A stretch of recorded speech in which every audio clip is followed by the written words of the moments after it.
بسم الله الرحمن الرحیم. الحمد لله و صلات و سلام علی رسول الله صلی الله علیه و سلم. درس امروزی ما و شما درباره نیازمندی انسان به دین هست.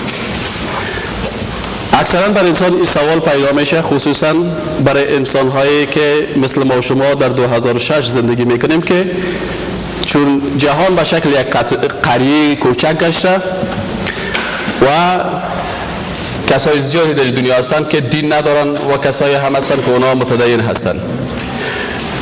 ما و شما باید در این باره تحقیق بکنیم که آیا ما نیازی به دین داریم و یا میتونیم بدون دین هم زندگی بکنیم. اگر نیازی به دین داریم، چی نیازمندی داریم؟ دین کدام ضرورت های ما را میتونه که پاسخ بگویه؟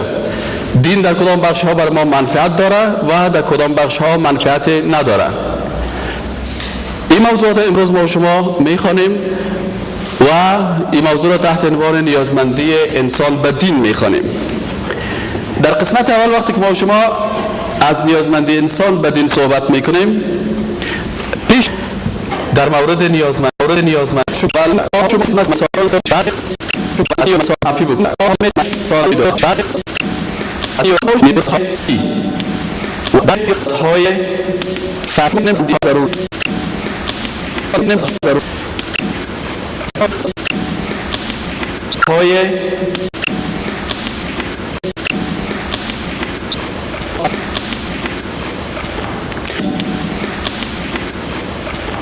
انسان به شکل فرد به او احتیاج داره.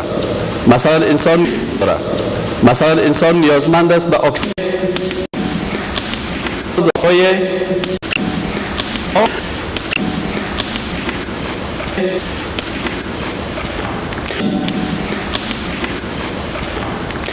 نیازمندی ها و ضرورت های فردی نیازمندی هایی را میگه که انسان به شکل فرد به او احتیاج داره.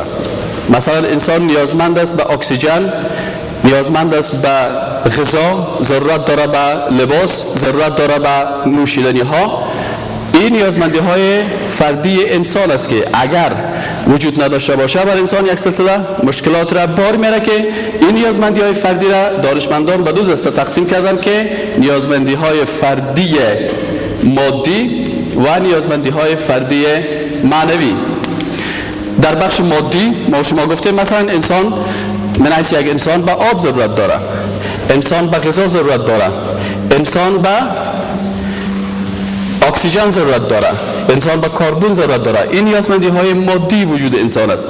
در بخش معنوی انسان یک سلسله ضرورت های داخلی داره که باید اطمینان داشته باشه، آرامش روحی داشته باشه، آینده ازی باید تضمین باشه. به این شکل میتونه که این دو ضرورت است که انسان مجبور است که باید از نگاه مادی و معنوی این نیازمندی هایش تامین. بخش دوم نیازمندی ها و یا ضرورت های انسان در بایی می باشه. وقتی انسان مثل که دانشمندای علم اجتماع میگن انسان یک موجود یا یک مخلوق اجتماعی است، نمیتونه خارج از اجتماع زندگی بکنه.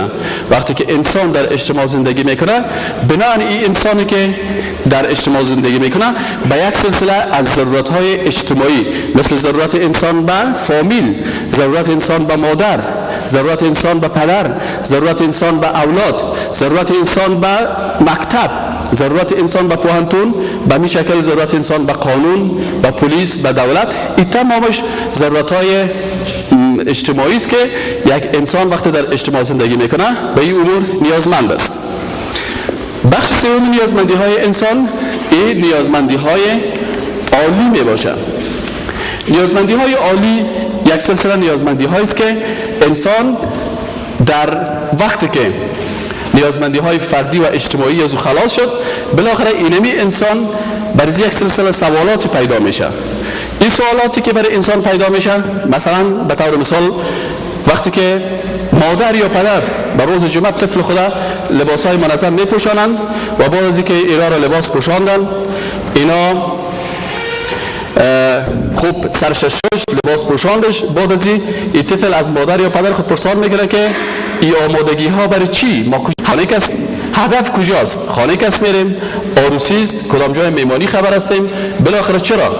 اینی سوالی که یک طفل از والدین خود میکنه، انسان هم وقتی که به نیازمندی خود زنده توسط یک و توسط یک و توسط یک و توسط یک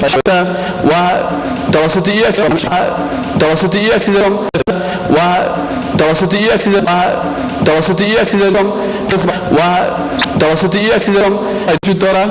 هدف انسان اینمی دنیا، هدف انسان اینمی دنیا هست. این سوالایی است که در به نام دنیا هست. این سوالایی است که نهایت این وظیفه ما، نهایت عمل ما بلا خود ساخته است. خود ساخته است. این حال اگر البته و توسط یک اکسیدرم زندگی دیگه هم وجود داره، هدف میشه یا تمام هدف انسان اینمی دنیا، هدف انسان اینمی دنیا هست. این سوالایی است که در به نام نیازمندی عالی میگن که در قدیم و در دانشمندان و فلاسفه را در قدیم و در عصر حاضر ساخته است. این حال اگر امی سه نیازمندی انسان ضرورت‌های فردی، اجتماعی و عالی این ما شما می‌بینیم که انسان در این قدر پیامی دارد. چی پیامی دارد؟ در قسمت مادی وجود انسان، در قسمت معنوی وجود انسان، در قسمت اجتماعی و در قسمت عالی دین مقدس اسلام چی نقش دارد؟ اول بخشی که می‌گیم در بخش مادی. در بخش مادی وقتی که ما شما ببینیم انسان مثلا ضرورت هایی که داره، مثلا ببینیم در قسمت خوراک، در قسمت نوشیدنی ها و در قسمت جنس. در این سه بخش دین چی نقش داره؟ اگر دین باطل باشه، بعضی ادیان باطلی هست که او را انسان ها ساختن، فکر میکنن وقت انسان متدین میباشه که بخش مادی وجود خود انکار بکنه، نخوره، ننوشه، ازدواج نکنه. ولی دین مقدس اسلام دین است که مادیت و معنویت دو بخش، دو بال یک پرنده فکر میکنه. انسان نمیتونه مثل که یک پرنده نمیتونه که با یک بال پرواز بکنه. انسان نمیتونه که تنها با مادیت و یا تنها با معنی مجبور است کنه. مجبور است انسان هر دو بخش متوازن پیش میبره. از این خاطر ما شما همیشه در نمازهای خود خداوند متعال برای ما شما تعلیم داده که در نمازهای خود چی بگیم؟ ربنا پروردگارا آتنا برای ما بده فی الدنیا حسنه، نیکی ها و خوبی های دنیا را، و فی الاخرت حسنه، یعنی ببینید که نیکی های دنیا و فی الاخرت حسنه و نیکی های آخرت و قنا عذاب النار، و خدای ما را از عذاب آتش نجات بده. بنابراین وقتی که ما همیشه دعا میکنیم، دعا نمیکنیم که خدایتان برای ما آخرت بده و این دعا را هم نمیکنیم که خدایتان برای ما دنیا را بده، بلکه ما چی میکنیم؟ بلکه ما دعا میکنیم که خدا هم برای ما دنیای خوب بده و هم آخرت خوب برای ما نصیب بکن. از این خاطر یک مقوله است که این از علمای قبلی خلاصه دین گرفتن. میگن دین چه قسم میگه؟ میگه دین میگه که علما و دانشمندان اسلامی میگن که دین میگه که برای علم دنیا که انک تعیش ابدا، برای دنیا اینقدر کار بکن مثل که تو همیشه زنده هستی، همیشه باید کار بکنی، درس بخونی، زحمت بکشی، و علم لآخرتک که انک تموت غدا، و برای آخرتت تو کار بکنی مثل که فردا میمیری. وقتی که این فکر در نزد انسان باشه متوازن پیش میره، هم مسائل دنیای خود در نظر میداشته باشه و هم آخرت. دین مقدس اسلام در قسمت مادیات در خوراک چی میگه؟ بخوریم یا نخوریم؟ دین مقدس اسلام میگه که شما وقتی که میخوایم بخوریم خوراک، دین مقدس اسلام توجیه مثبت میکنه. توجیه مثبت میکنه. توجیه مثبت یعنی چی؟ یعنی دین مقدس اسلام میگه شما بخورین، مثلا فلانی حیوان گوشتش بخورین، فلانی حیوان گوشتش نخورین، فلانی غذا را بخورین، فلانی غذا را نخورین. اینمی که میگه ایره بخور، مثلا گوشت گوسفند بخورین، گوشت پشک نخورین، و گوسفند وقتی که میخورین باید ایره ذبح بکنین تا که خون از این بریزه. بعد از ذبح ایره به شکل درست پخته بکنین و بخورین. این اخروی میشه. توجیه مثبت نصیب انسان دوست چی نتیجه؟ مساویمش سعادت دنیا و مساویمش سعادت، یعنی مساویمش به زندگی. مساوی میشه با زندگی و آخرت، با سعادت و آخرت، دنیا و آخرت. یعنی و سعادت اخروی میشه. اخروی مردم گفتن که و سعادت اخروی میشه. شما ایگه که میزنن که ما توجیه مثبت دین، اصلا ما ضرورتی به توجیه مثبت دین ندارم. در قسمت خوراک ها چه قسم ضرورت ندارن؟ گفت ما مثلا شما میگید گوشت پشکه نخورین، مثلا در چین گوشت پشکه فارم جور کردن و گوشت پشک مثل فارم دیگه حیوانات استفاده میکردن. بالاخره من نمیفهم، شما معلم ساینس هستین خوبتر میفهمین. من 3-4 ماه پیش از طریق دیش دیدم که در چین تقریبا 2 میلیون 3 میلیون کار از بین میبره مرض سارس، فارم پشک از بین میبره. خطرناکترین مرض است از گوشت سارس. مرض سارس که خطرناکترین مرض است از گوشت پشک به انسان انتقال میکنه. از این خاطر ما مجبور هستیم که خوردن گوشت پشک قطع بکنیم، در غیر از ما به مرضهای مختلف، یعنی سعادت دنیای ما از بین رفت وقتی که توجیه مثبت دین در نظر نگرفتیم. در قسمت نوشیدنی ها هم دین مقدس اسلام اینمی عین توجیه مثبت میکنه و توجیه مثبت ازی باز هم موجب سعادت زندگی دنیا و آخرت میشه. چه قسم در قسمت نوشیدنی ها؟ مثلا نوشیدن آب برای انسان اجازه است که باید انسان آب بنوشه. برای انسان اجازه هست که مثلا اینمی انسان باید آب میوه بنوشه، ولی برش گفتن که شما باید شراب نخورید. یک تعداد مردم ها گفتن که ما شراب میخوریم، شراب خود چیز خوب است، ولی بالاخره وقتی که اینا شراب نوشیدن نتیجه چی شد که دکترها برشان گفت که بسیاری مرضای خطرناک، کنسل ها، سرطان ها از نوشیدن شراب به انسان انتقال میکنه. از این خاطر انسان باید از خوردن شراب دوری بکنه. در قسمت جنس دین مقدس اسلام میگه که وقتی که شما انسان هستین این انکار کرده نمیتونیم، بلکه این قسمت هم توجیه مثبت است که توجیه مثبت در قسمت جنس سعادت دنیا و آخرت نصیب انسان میکنه.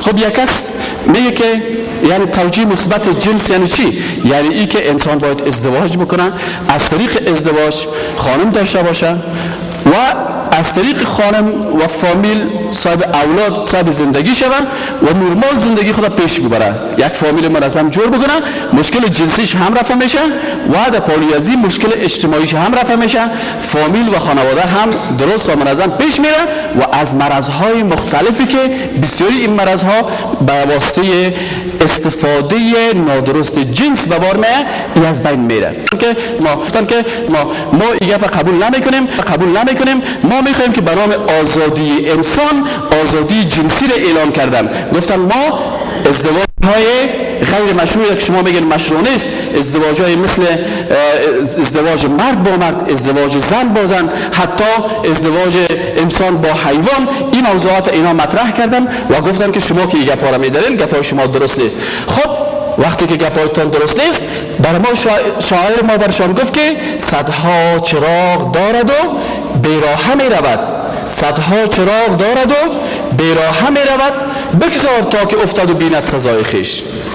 و خداوند متعال چی میگه؟ خداوند متعال جل جلاله میگه که و من اعرض عن ذکری فان له معیشة ضنکا. هر کسی که از حکم ما، از قانون ما سرپیچی بکنه، بر از او زندگی بسیار خطرناکی را نصیب میکنیم. خب اینا وقتی که آزادی جنسی را اعلان کردن، نتیجه آزادی جنسی از اینا چی شد؟ نتیجه آزادی جنسی از اینا این شد که یک تعداد انسان‌های جنایتکار با استفاده از آزادی جنسی از انسانیت خود برآمدن، رفتن در جنگل‌های اروپا با امرای شادی‌ها هم جنس شدن. وقتی که اینا با امرای شادی‌ها هم جنس شدن، دکترای طب خودشان برشان گفت که برادر خطرناکترین مرضی که ایدز است فعلا جهان امروزی را، جهان متمدن امروزی را، امروز که انسان میتونه که از نگاه تکنیک مادی به مهتاب بره، دیگه کره ها را دیگه سیاره ها را تسخیر بکنه، اینمی انسان اقدر پس شد که از نگاه مادیت رفت تابع حیوان شد و بالاخره از جنایت انسان. مرض ایدز اصلا در شادی هاست. شما از دکترای طب پرسان بکنن که دکترای طب در این قسمت چی میگن؟ دکترای طب میگن که مرض ایدز اصلا در شادی ها بود. وقتی که انسان ها جنایت کردن به حساب جنایتی از اینا مرض از شادی ها انتقال کرد به انسان ها. بیبندگاری است بلکه این بیماری های دین است، بلکه این بیماری های امروزی که در قوانین ساخت انسان به خاطر منفعت خود خواست که یک چند لحظه لذت ببره، خبر نداشت که مصیبت کلان نصیب از این میشه و اون مصیبت مرض ایدز بود. بازم شاعر چی میگه؟ صدها چراغ دارد و بیراه می رود، بگذار تا که افتاد و بیند سزای خیش. اونمو حکم خداوند است که و من اعرض عن ذکری، هر کسی که از حکم من اعراض بکنه، مخالفت بکنه با حکم خداوند متعال، فان له معیشة ضنکا، بر از این زندگی سخت را خداوند نصیب میکنه. و این زندگی سخت چی مانه؟ و نحشره یوم القیامت اعما، خداوند متعال میگه که باز من اینمی انسان در روز قیامت کور خلقش میکنم. قال ربی، انسان میگه پروردگارا لما حجرتنی اعما، خدایا چرا مرا کور خلق کردی؟ وقت کنت بصیرا، در حالی که من چشم داشتم، در حالی که من در دنیا. خداوند برش میگه که لقد اتت که آیاتنا، بر تو آمد احکام ما، تمام دلایلی که در قرآن بود کلش مطابق عقل تو بود. لقد اتت که آیاتنا فنسیتها، پس این آیات قرآن فراموش کردی. و کذالک الیوم تنسا، امروز خودت فراموش میشی. امروز برو برای خود چشم پیدا کن، امروز برو برای خود دست پیدا کن، امروز در قیامت برو برای خود عقل پیدا کن و بالاخره این انسان در اونجا در حالت تاریکی زندگی میکنه. این است نتیجه توجیه مثبت دین در دین مقدس اسلام در قسمت یا در بخش مادی وجود انسان. فکر میکنم واضح است؟ فهمیدین مقصدش؟ خب سوالات رو میشه که در آخر باز مطرح کنیم، یادداشت بگیریم. در بخش معنوی وجود انسان، این در بخش مادی وجود بود، حالا فعلا ما شما در بخش معنوی. شاید که سوال بکنه که در بخش معنوی نقش دین مقدس اسلام چیست؟ از نگاه معنا در معنویت ما چی تاثیر میکنه؟ بله، نقش دین مقدس اسلام در بخش معنوی وجود انسان به شکل زن میباشه. شما فکر بکنین در یک جای زندگی میکنین، در یک ولایت زندگی میکنین از ولایت ها، والی او ولایت دوست شماست. وقتی که والی ولایت دوست شما باشه، حتما شما از نگاه مشکلاتتان احساس راحت میکنین. اگر من وظیفه ضرورت داشته باشم، والی به امرای من کمک میکنه. اگر من مشکل وظیفه داشته باشم، برام وظیفه میده. اگر مشکل درس داشته باشم، امرای من کمک میکنه که در پانتون برم. اگر مثلا پلیس بخواد که در خانه ما یا دزدی در خانه ما تجاوز میکنه، این والی مرا میشناسه و پلیس ها را وظیفه میده که تا امرای ما همکاری بکنن. به این شکل اینمی توجیه، اینمی ارتباط انسان با والی از ولایت برای انسان یک سلسله راحت و اطمینان قلبی در امون ولایت نصیب میدونه، در حالی که باز هم میترسه که شاید سبا امین والی برطرف شود. اینال اگر یک انسان، یک مسلمان در پالوی ازی که این مسلمان هست، اینمی انسان مسلمان این میفهمه که من ارتباط دارم با ذات الله جل جلاله. ذات الله جل جلاله چه قسم ذات است؟ ذات قوی. من ارتباط دارم با یک ذات قوی، یک پشتوانه، یک بک‌گراند به انگلیسی بگم بسیار قوی دارم که هر وقتی که من خواسته باشم برای من کمک رسونده میتونه. ذات رحمان الرحیم، بسم الله الرحمن الرحیم، به نام خداوند بخشاینده و مهربان. من ارتباطی دارم با ذاتی که او رحمان الرحیم است که اگر هر وقتی که من گناه بکنم، اگر هر وقتی که من اشتباه کنم، برای من میگه که قل عبادی الذین اسرفوا، میگه که ای پیغمبر، بگو ای کسی که تو قرآن عظیم الشان مطالعه میکنی، قل عبادی الذین اسرفوا علی انفسهم، بگو بر او بنده های ما که اینا اسراف کردن، زیاده روی کردن در نفس های خود، لا تقنطوا من رحمت الله، از رحمت خداوند متعال شما ناامید نشین. ولو که هر قدر گناه کردین، بازم این درگاه ما درگاه ناامیدی نیست. هر قدر که شما اشتباه کردین، سهو کردین، تا وقتی که بر شما زندگی داریم، تا وقتی که شما زنده هستین، شما میتونین که دوباره به دربار ما بین. بنابراین انسان میفهمه که من ارتباط دارم با ذاتی که رحمان و رحیم است، ذاتی است که قوی هست، ذاتی است که همیشه با ما است. و اذا سألك عبادی، خداوند متعال میگه که به پیغمبرش سلام، و اذا سألك عبادی عنی، وقتی که بنده های من در مورد من پرسان بکنن، فانی قریب، من به اونا بسیار نزدیک هستم. اجیب دعوت الداعی اذا دعان، من دعوتگرا را کسی که دعایی میکنه دعایشون میپذیرم وقتی که اونا، پس به شرطی که اونا هم به احکام استجابت بکنن، احکام مرا تطبیق بکنن، حکم مرا قبول بکنن و مرا بشناسن.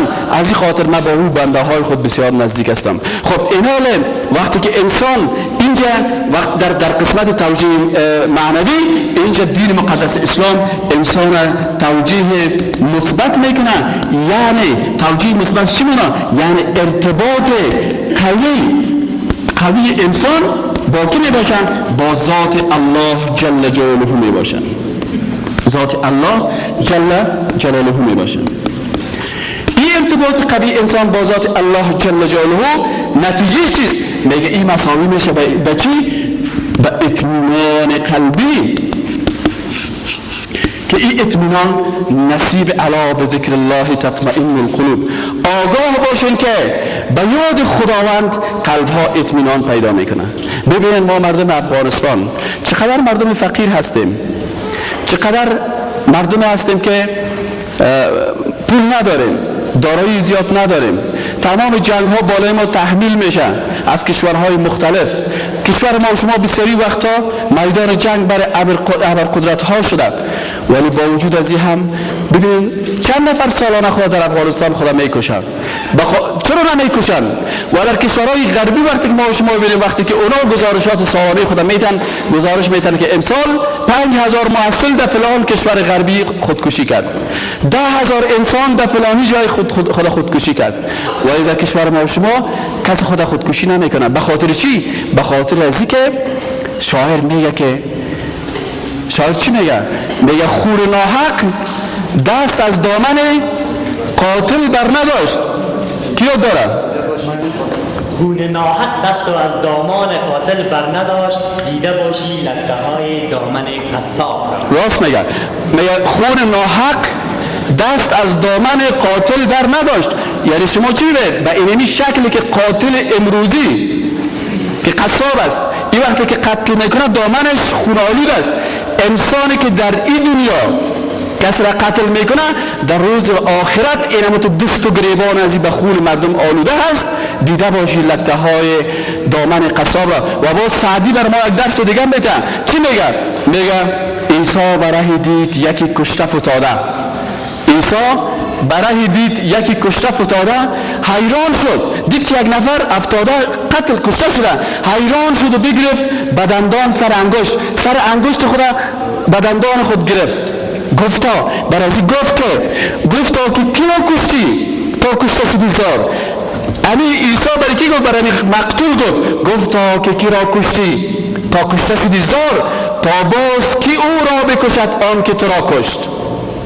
عیسی برای دید یکی کشته فتاده، حیران شد و بگرفت بدندان سر انگشت. بر مقتول گفتا که کی را کشتی تا کشته شدی زار، تا باز کی او را بکشد آن که تو را کشت. انگشت مکن رنج بدر کوفتن کس، دروازه کس امرای انگشت مزن تا کس نکند رنج بدر کوفتنت مشت، تا که دروازه تو را با مشت نزنه. از این خاطر انسان مسلمان اطمینان قلبی داره که ذات رحمان، ذات عادل، ذات مهربان، ذات جبار بالای ظالم ها، ذات قهار بالای قاتلان این وجود داره که اگر در این دنیا انتقام از پیش از این حتما میگیره، و اگر انتقام در این دنیا نگرفت در روز آخرت حتما انتقام از پیش از این ظالم میگیره. بنابراین این دین است که برای انسان یک نوع اطمینان قلبی میده که برادر اگر تو پلو مرغ پلو میخوری، اگر تو 10 قسم کباب میخوری، اگر تو در سر دسترخوانت شرابهای مختلف ماندگیست، فراموش نکن که در روز قیامت از یکی از این حساب میشی. و ما که دال میخورم، پیاوه خورم و کچالو میخورم، جوابم از دار و پیاوه و کچالو خود بود. بناهن در از یک نوع اطمینان قلبی ایمانی هست که ایره از خودکشی، از اینکه بالای دیگران تجاوز بکنه افتخار میکنه سر بایسیکل به درس بره، نه در موتر صرف از پول حرام. بسیاری کساس در بوریای خود افتخار میکنن. وقتی که برای شاعر میگه که من خانه‌ت میمان میشم، میگه در خانه توان شب را روز کرد، در خانه ما هم میتوان شب را، یا در کلبه ما، او تو میگه در کلبه ما هم میتوان شب را روز کرد. بوریا گر نیست نقش بوریا افتاده است. اگر بوریا نداریم نقشش خواست، لکن ما اطمینان قلبی در این قسمت داریم که این خداوند متعال برای کی میته؟ از نگاه معنوی برای انسانهای مسلمان میته. این دو موضوع رو فهمیدین ان شاء الله؟ اجازه بخش اجتماعیش شروع کنم. خب در بخش اجتماعی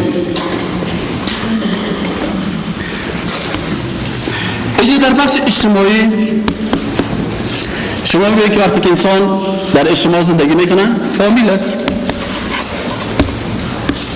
قانون است، مثلا نظام درس و مکتب و پوهنتون است.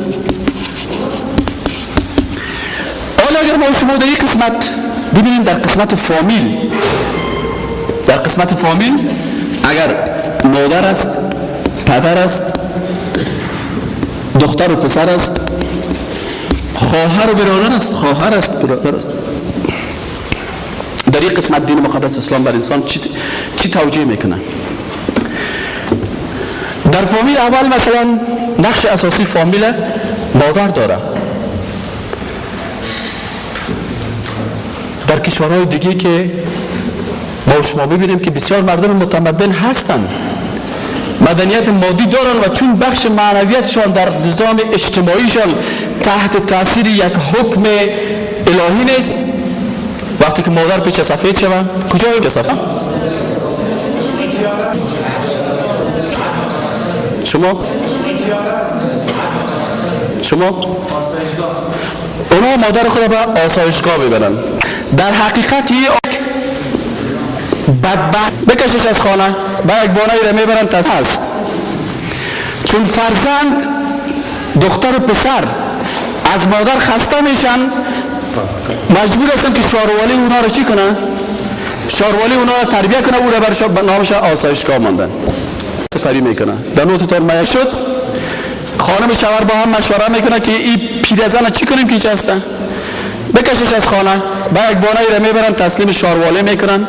وقتی که تسلیم شاروالی کردن، بالاخره این زن بیچاره به اونجا، یا این مرد 50 ساله یا 60 ساله بیچاره که از کار افتاده، اینجا روزای بسیار بدی را سپری میکنه. در نوتتان ما یک یادداشت گرفتیم از اینترنت. جریده انیس یک خبر نقل کرده بود که در یکی از کشورهای اروپایی، فکر میکنم انگلستان بوده، نوشته کرده که یک خانم پیش سفید چند میلیون دلار خود به سگ‌ها بخشید.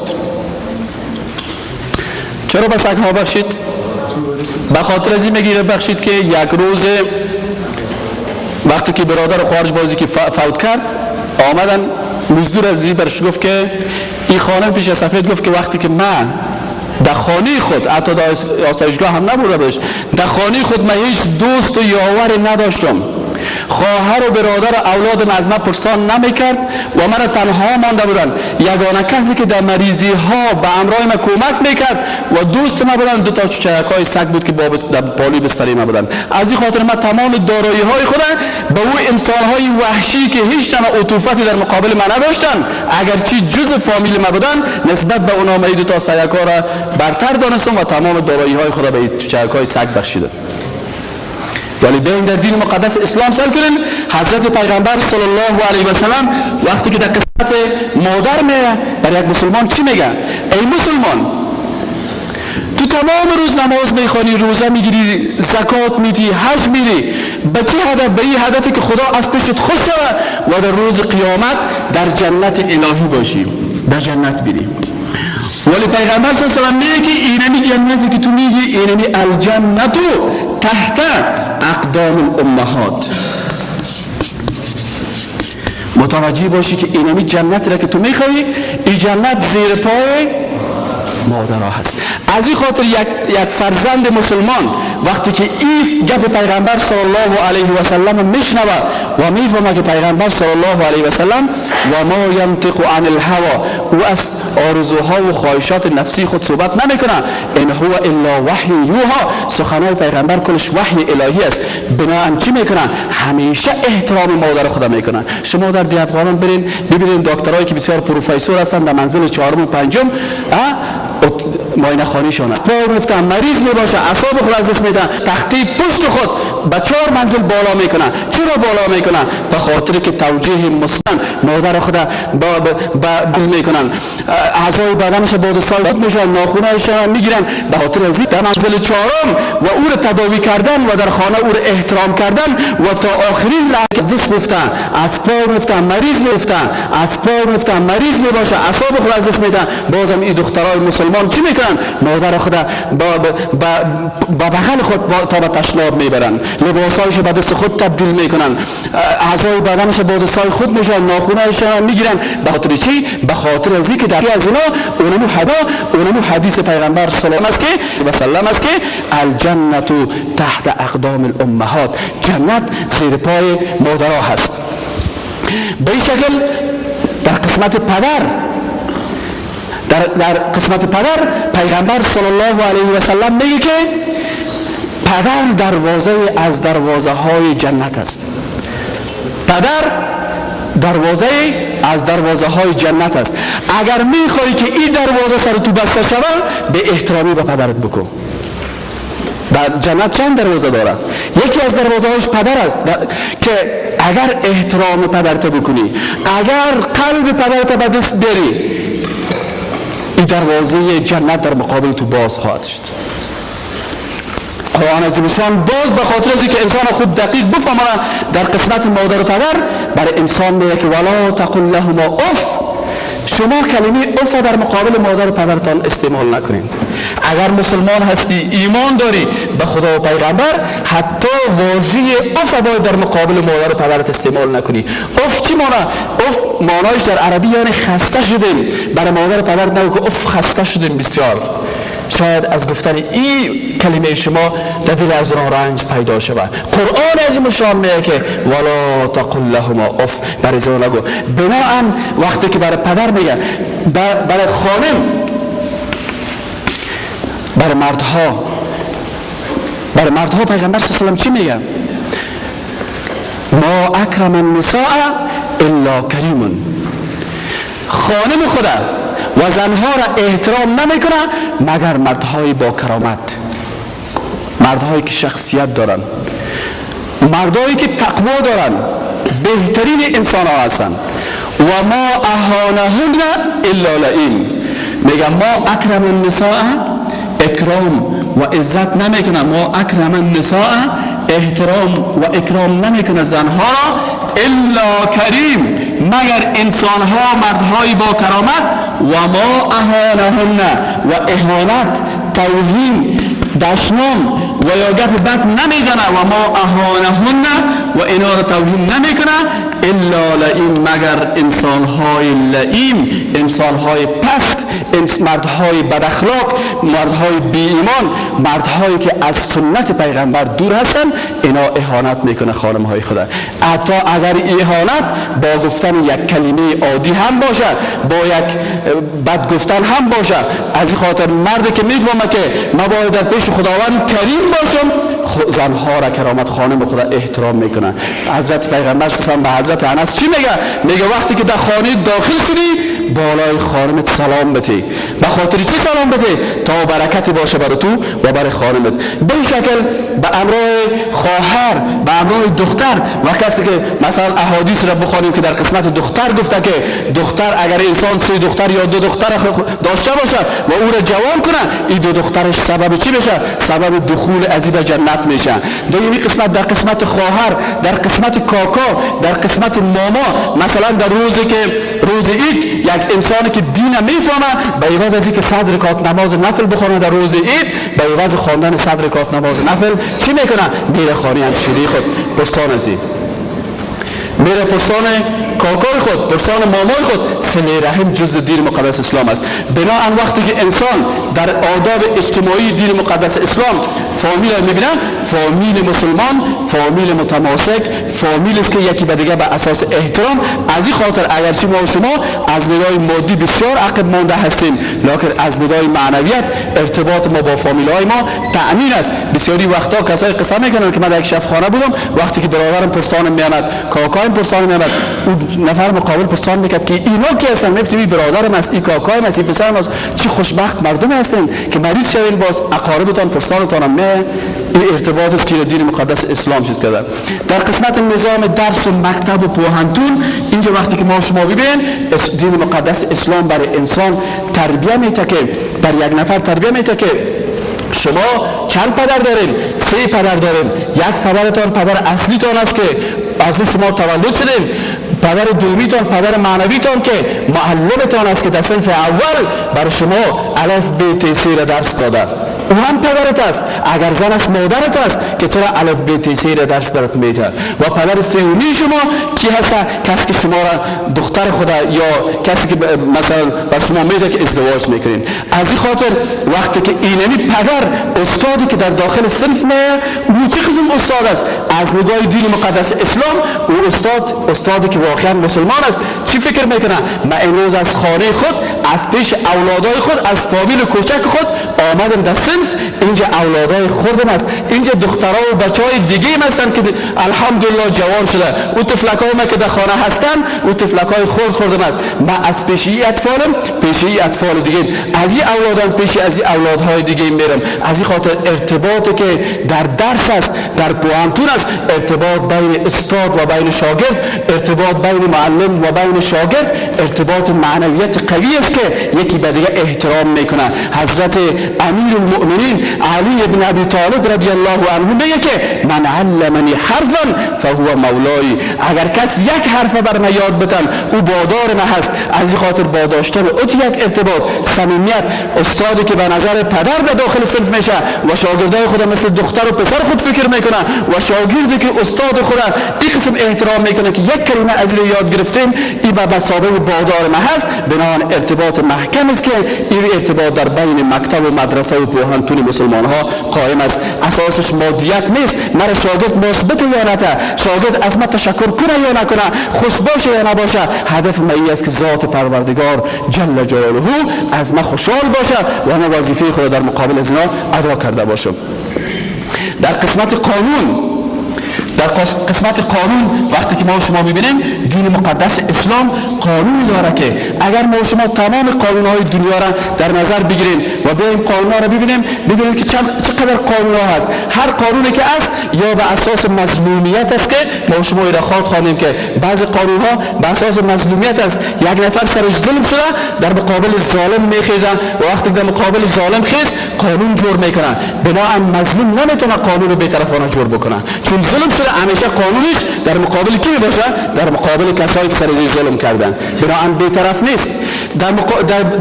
در جانب مقابل احیانا بعضی انسان‌هایی هستن که اونا خودخواه هستن. مثلا مثل اتلر خیز گفت که جنس آریایی، کسایی که چشمای سبز دارن، چهره سرخ دارن، موهای زرد دارن و اینا از آلمان هستن، اینا کلش انسان‌ها هستن، باید والای کلگی اینا حکومت بکنن، دیگه کلگی حیوانات هستن، سر اینا باید غلام باشه. بالاخره جنگ‌های جهانی در بین جهان رخ داد به اساس اون فکر و نظریه هتلر.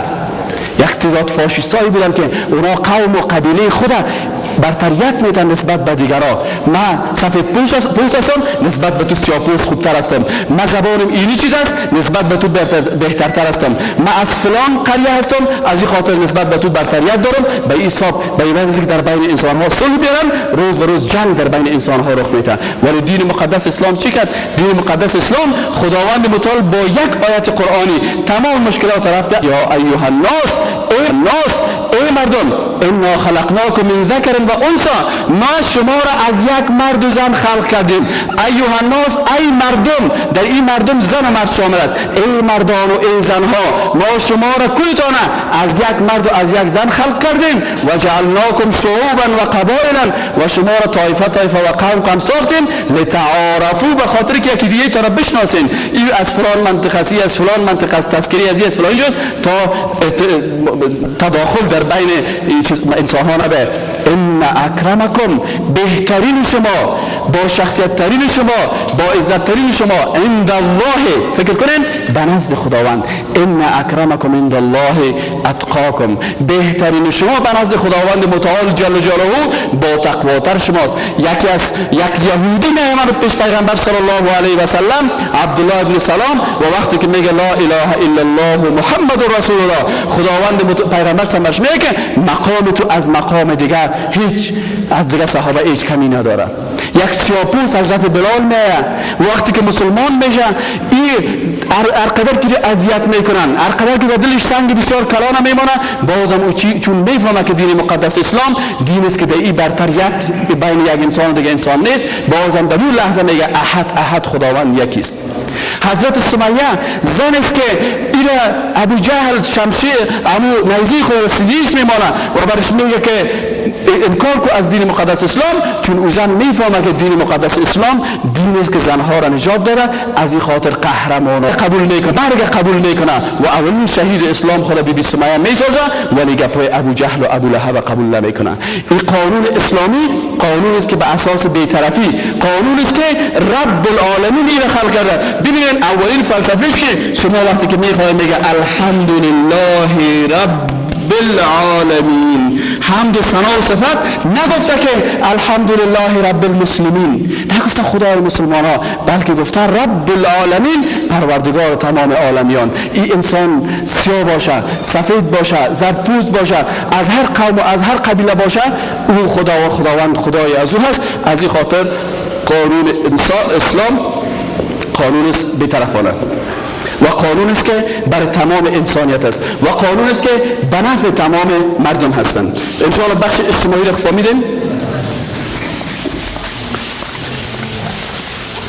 بخش سوم که هست در بخش عالی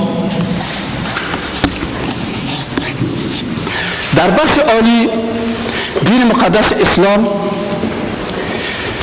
همین قبلا گفتیم یک سوالاتی بر انسان پیدا میشه که ما انسان از کجا آمدیم برای چی دنیا آمدیم آینده ما چی خواهد شد اگر فکرتان باشه او هفته گذشته ما و شما درباره عمود دکتری که امریکایی بود خواندید درباره از قصه‌ش جوزف استرس بود او گفت که من بسیار مال داشتم لکن باز هم ذهن من نرمال نبود اطمینان وجود نداشت در دین مقدس اسلام سوالایی که برای انسان پیدا میشه که از کجا آمدین برای چی آمدین کجا میرین هدفت کجاست نهایت در کجاست همه این مسائل قرآن عظیم شان یک بر انسان جواب میده انسانی که مثلا مادی پرستا انسان عبارت از یک پارچه گوش میگه استخوان اونا میگن که انسان یک موجود مادی است ولی در مقابل اگر انسان به شکل مادی ما و شما مورد مطالعه قرار بدیم انسان هیچ ارزش و شخصیتی نخواهد داشت به خاطر چی به خاطر از اینکه از نگاه جسم بعضی حیوانات از انسان که قوی تر است چشمای بعضی حیوانات از چشمای انسان که قوی تر است حس شامعه بعضی حیوانات از انسان ها که قوی تر است مورچه 60 برابر وزن خود بار میبرد انسان 4 برابر خود بردن نمیتونه به این خاطر در دین مقدس اسلام انسان معرفی میکنه که ای انسان تو چیز به هدف نیستی میگه که وقتی که ما انسان خلق کردیم تو خلیفه خداوند هستی خلیفه خداوند در روی زمین یعنی تو کسی هستی که جانشین خداوند در روی زمین هستی و وقتی که میگه خداوند متعال میگه که وقتی که من این انسان خلق کردم و نفخت فیه من روحی من در وجود از روحی که به من نسبت داره یعنی روح خداوند و بعضی چیزا رو ما شما باید بفهمید بعضی چیزا رو خداوند به طرف خود نسبت میده. مثلا میگه بیت الله، خانه خدا. خداوند خو از خانه منزه و پاک است. کعبه خو خانه خداوند نیست، بلکه به خاطر از چون خداوند به خانه ضرورت نداره، لکن به خاطر از که همیشه در این عبادت میشه، از این خاطر به خاطر عزت دادن به خانه کعبه اینو چی میگن؟ بیت الله، خانه خدا میگن. یا مثلا شتری که شتر یونس علیه السلام بود، شتر صالح علیه السلام بود، او را میگفتن ناقة الله. و یا پیغمبر صلی الله علیه و ما و شما را میگن عبدالله، بنده خداوند. بعضی از چیزایی است که نسبتش به خدا. اینجا وقتی که نسبت میشه که و نفخت فیه من روحی، ما از روح خود، به خاطر از اینکه برای انسان روح بسیار پاک و مقدس را در وجود از آوردم که این انسان با شخصیت شود. از این خاطر انسان به خاطر شخصیت دادنش درش میگه که تو مثل حیوان وارد نیستی، بلکه آیات قرآن است که ولقد کرمنا بنی آدم، ما بنی آدم کرامت دادیم، ما در بنی آدم روح مقدس و پاک را دباندیم، ما بنی آدم خلیفه خداوند در روی زمین آوردیم تا این حکم خداوند چی کنم در زندگی خود تطبیق بکنه. ولی دنیا هدف از این نیست.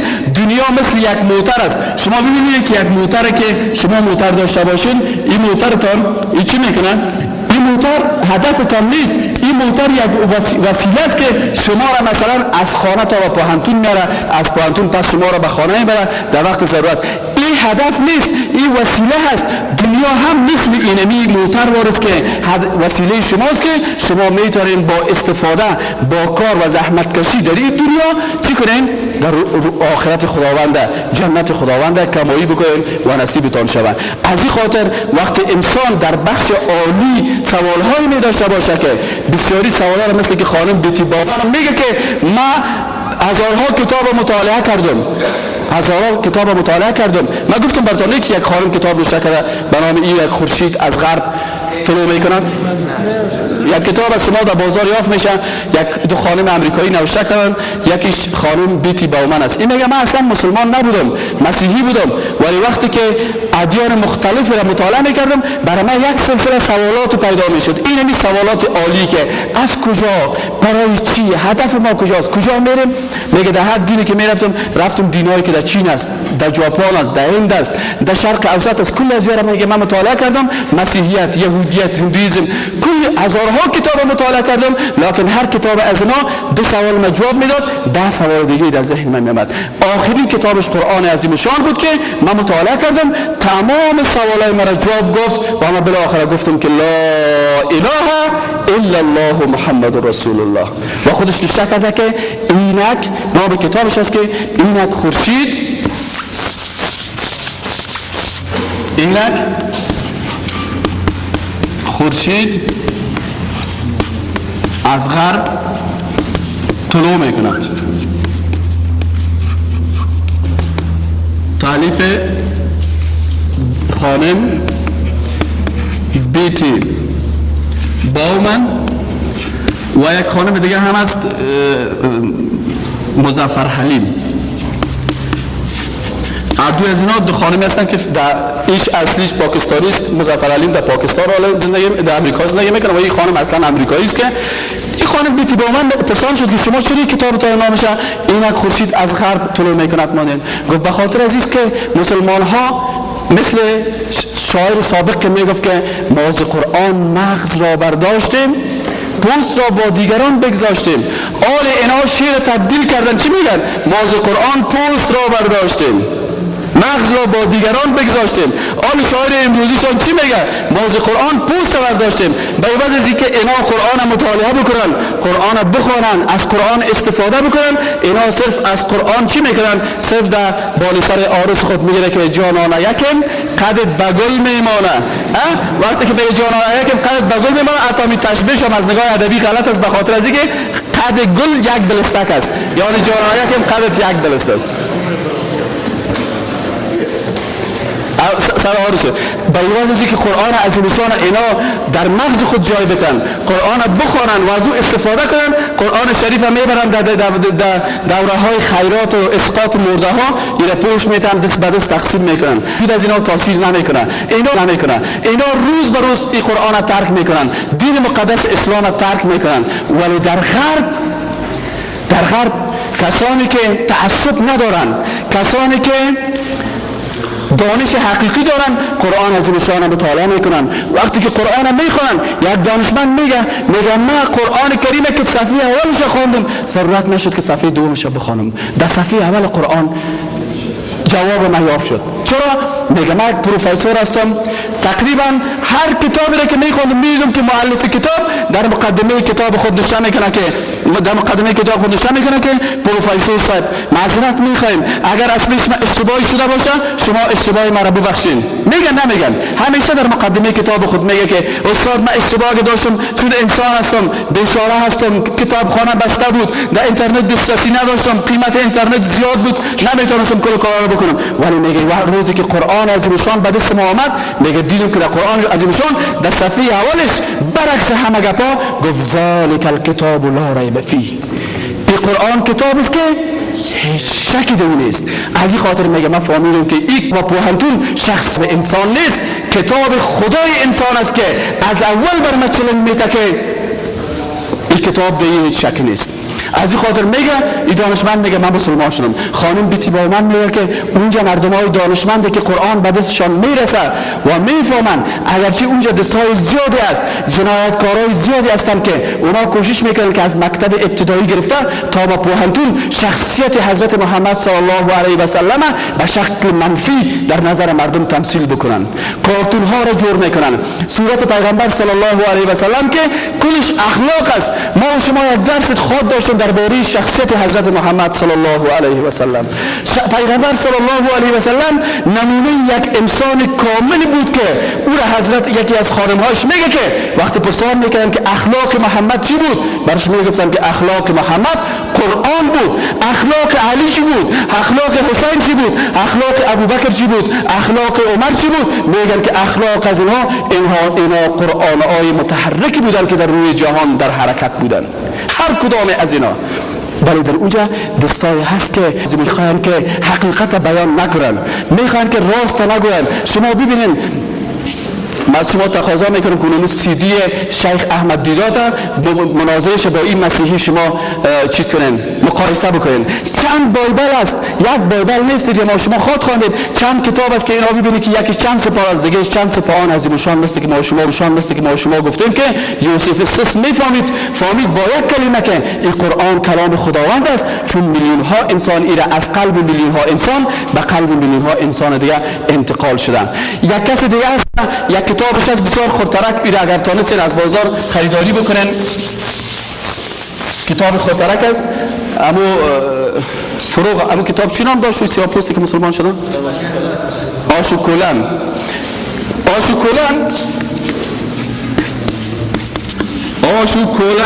یانگ.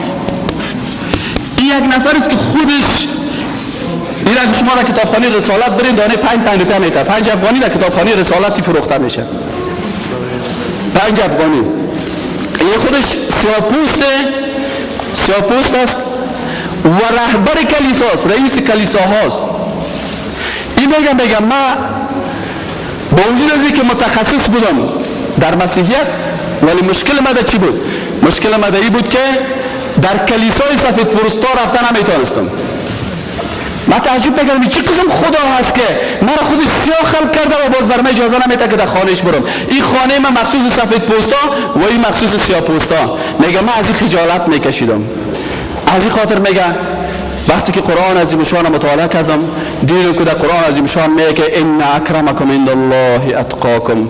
این میگه پس این مرا وادار ساخت که بگویم لا اله الا الله محمد رسول الله.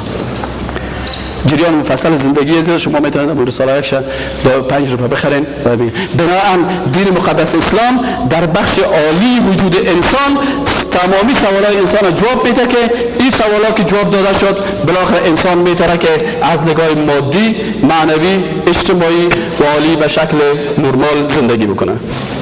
کسایی که سوال داشتن میتونن از طریق مایک سوال کنید.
در قسمت سوال اول تا ما باید بگم که این دانشمند وقتی که میگه موضوع قرآن مغز را برداشتیم، هدفش این است که ما قرآن از این شان از الف تا بیایش که تمامش مغز است، این ما برداشتیم بالای خود تطبیق کردیم.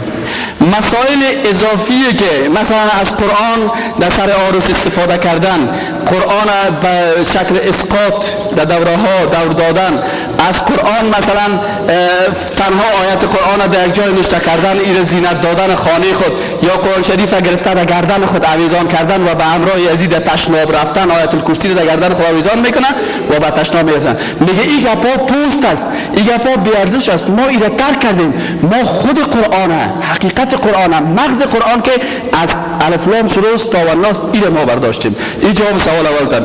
در قسمت جواب سوال دومتان که در غرب اسلام در غرب در رشد است. در غرب چند قسم است. یک تعداد کسای متعصبینی هستند که اینا میخواهند که مردم عام غرب از اسلام بیخبر بسازند. در صنف برازو میگه که محمد صلی الله علیه و سلم میخواهند رسامی بکنن به شکل‌های دیگه که شما میبینید که پیغمبر صلی الله علیه و سلم به این شکل نبودن. شما شخصیت پیغمبر صلی الله علیه و سلم ببینید که یک نفر میگه که یک روز ما با همراه پیغمبر صلی الله علیه و سلم میرفتم، یک کس آمد کش کرد از پشت سر پیغمبر صلی الله علیه و سلم. میگه در شواری پیغمبر صلی الله علیه و سلم یک قدیفه بود که بسیار درشت بود، میگه چاپی قدیفه در گردن از آمد. تو کشش کرد که پیغمبر صلی الله علیه و سلم دور خورد. میگه روح خدا درد داد. من فکر کردم که آل پیغمبر سم عصبانی میشن. میگه روح خدا سنازی درد داد، گفت خیریت است. گفت که برای من فلانیش کار من از مال غنیمت برای من هم کمک بکنین. او برش گفت که آل فلان خلاص شده، در آینده ان شاء الله براتون میتیم. این اخلاق پیغمبر صلی الله علیه و سلم. هر از 10 سال در خانه حضرت پیغمبر صلی الله علیه و سلم زندگی میکردم. در 12 سال بر من پیغمبر صلی الله نگفت که چرا این کار کردی یا چرا این کار نکردی. در دیگه حدیث شریف میگه که مرا پشت سودا روان کرد، من رفتم کار در بیرون کت بشار ساتری میکردم. میگه آمد از پشت شانه ما گرفت، برای من گفت که عمو کاری که برات گفته بودم نرفتی. اخلاق پیغمبر شما بفرمایید، اخلاق پیغمبر بخورین. پیغمبر صلی الله علیه و سلم میگه وقتی که در مجلس میشیش حتی میگه پایش معلوم نمیشد، تکیه نمیکرد به خاطر که جانب مقابل به شخصیت نشه. گپ که میگه که کس اوچت میشش که برش تکیه نمیکرد. وقتی که یک نفر به امرش دست میداد، وقتی که قول برش میداد، تا وقتی که او دست خود کش نمیکرد، پیغمبر صلی الله علیه و سلم دست خود کش نمیکرد. پیغمبر صلی الله علیه و سلم در خانه آل بسیاری کسایی که اول لباسش کنده میشد، میدید که خانمش مصروف است، لباسای خودش میدوخت. به این خاطر شخصیت پیغمبر یک تعداد متعصبینی هستند که عوام الناس نمیگذارند که مسلمان شوند.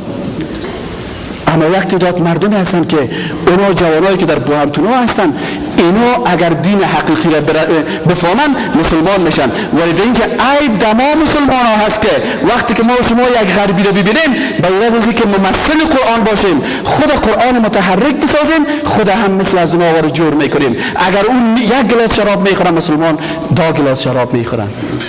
این مسلمان میتونه که در وجود از او تغییر بیاره. من یک خانم فیلیپینی رو در یک جای دیدم، در یکی از کشورهای در شمال افریقا. برش گفتم که خانم میشه که مسلمان شوی؟ گفت من مسلمان، در وارم وارگی میخورم. وقتی که باز مسلمان شد گپ خیزک میزنه. من هیچ وقتی اسلام قبول نمیکنم. از این خاطر ربنا لا تجعلنا فتنه للذین کفروا، خدایا ما را وسیله کفر به دیگران نگردانی که اعمال ما را ببینه از اسلام متنفر شود. شما در سرکا ببینید وقتی که یک نفر، بسیاری مردم افغانستان صاحب موتر شدن لکن فرهنگ موتر ندارن. وقتی که یک زن میبینن یک زنخوات متاثر شد، وقتی ما میتونیم که تاثیر بکنیم که ما صحابه پیغمبر چی بودن؟ صحابه پیغمبر قرآنای متحرک بودن، یعنی اعمالشان، نشستشان، برخاستشان مثل قرآن عظیم شان وارد بود. از این خاطر تاثیر میکنه.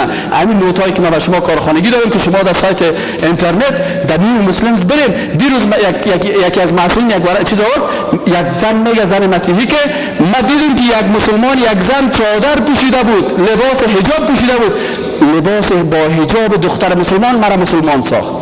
چون دیدیم که اینمی دختری که حجاب میپوشه شخصیت داره، حیثیت داره، کرامت داره. با چادر وقتی که در صرف درس میخوانه، با حجاب درس میخوانه، این فرق میکنه با اون دختری که در پوانتون ما وسیله و آلو دست شاگردا هست، وسیله دست مردها هست. تمام روز میرقصه تا که مردها از وجود استفاده کنه. میگه یک چادر دختر مسلمان مرا مسلمان ساخت. درس ما ختم شد. خداوند متعال جل جلاله اولین روز برزخ ما و شما که دیدار خداوند است، او را روز سعادت ما و شما بگردانه.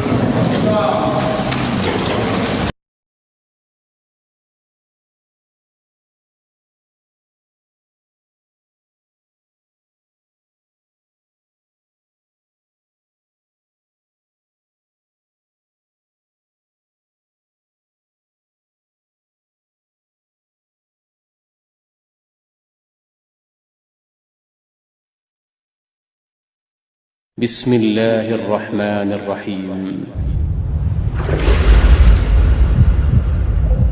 يا أيها الناس اتقوا ربكم الذي خلقكم من نفس واحدة وخلق منها زوجها وبث منهما رجالا كثيرا ونساء واتقوا الله الذي تساءلون به والأرحام إن الله كان عليكم رقيبا. بدل دے میرا دل بدل دے، میرا دل بدل دے، میرا دل بدل دے، میرا دل بدل دے، میرا دل بدل دے، میرا دل بدل دے. میرا غفلت میں ڈوبا دل بدل دے، میرا غفلت میں ڈوبا دل بدل دے. ہوا و حرص والا دل بدل دے، میرا غفلت میں.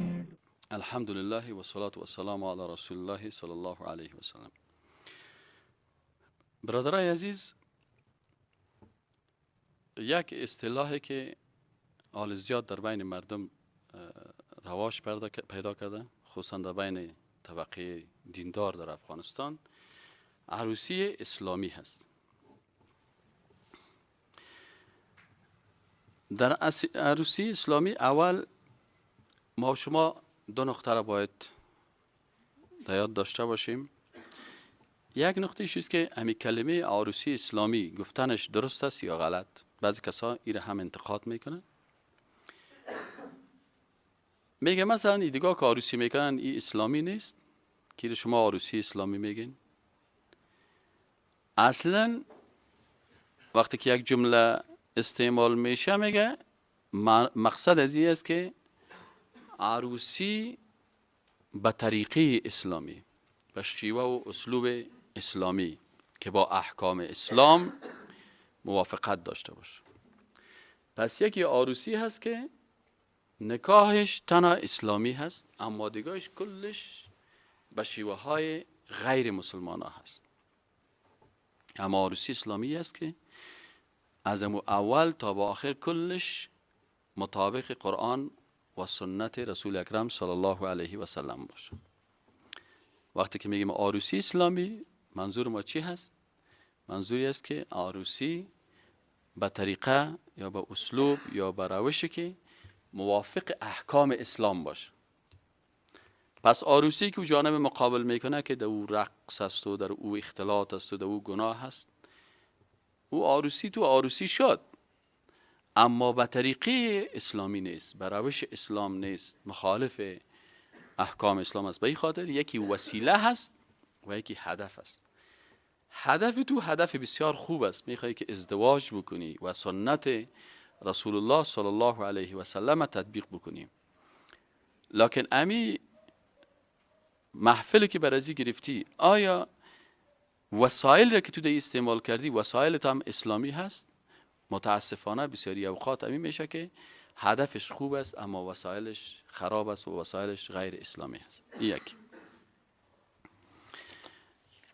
پس در اسلام فرق بین اسلام و دیگه ادیان و دیگه اندیشه های اینمی است که دیگران میگن وقتی که هدف تو مقدس بود، از هر وسیله نامقدس میتونی به او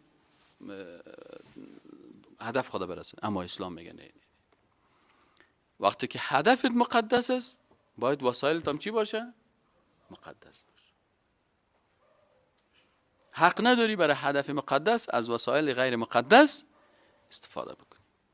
خب حال گلی ما از دوستایی که عروسی اسلامی میکنه ای است که عروسی های اسلامی وقتی که میگیم، ما متاسفانه در بعضی حالات نام اسلام با گذاشتن نام عروسی اسلامی در بعضی از عروسی ها بدنام میسازیم.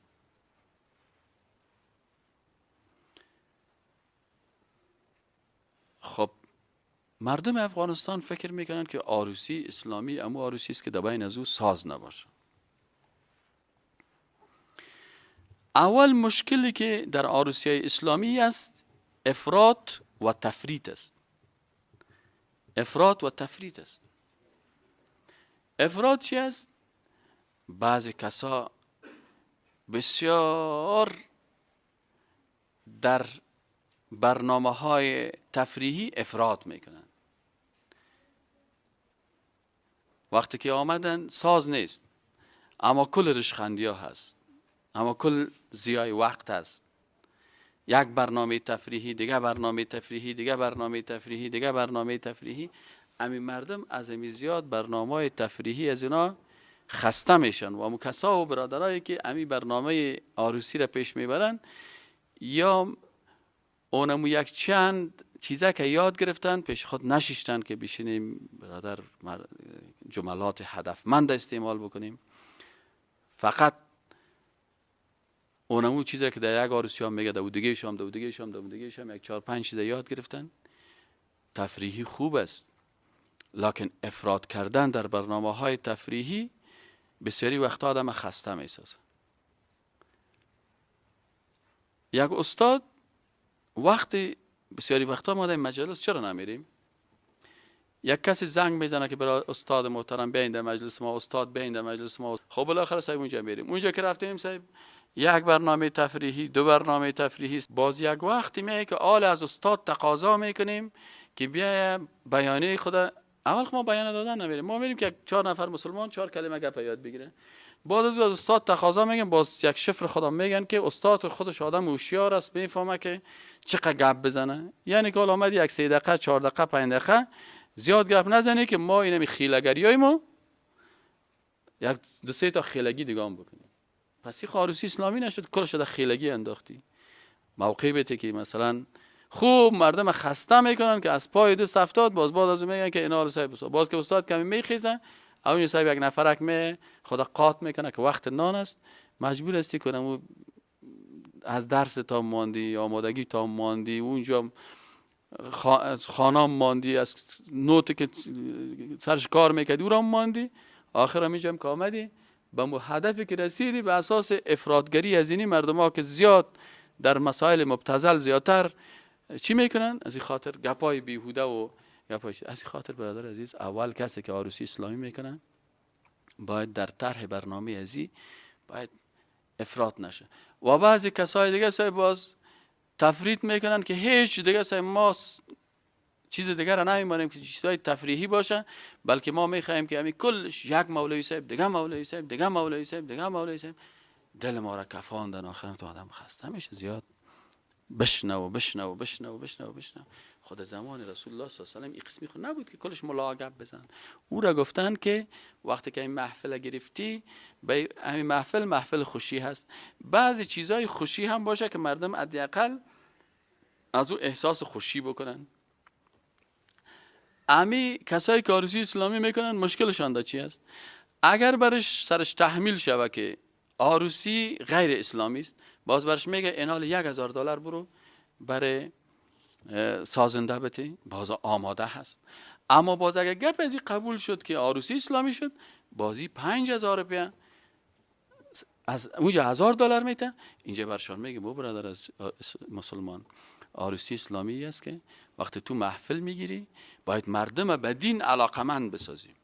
یک 15 دقیقه یک مولوی صاحب صحبت بکنه، یک 15 دقیقه دیگه یک مسابقه سیرت باشه که در این مسابقه حداقل جوایز باشه.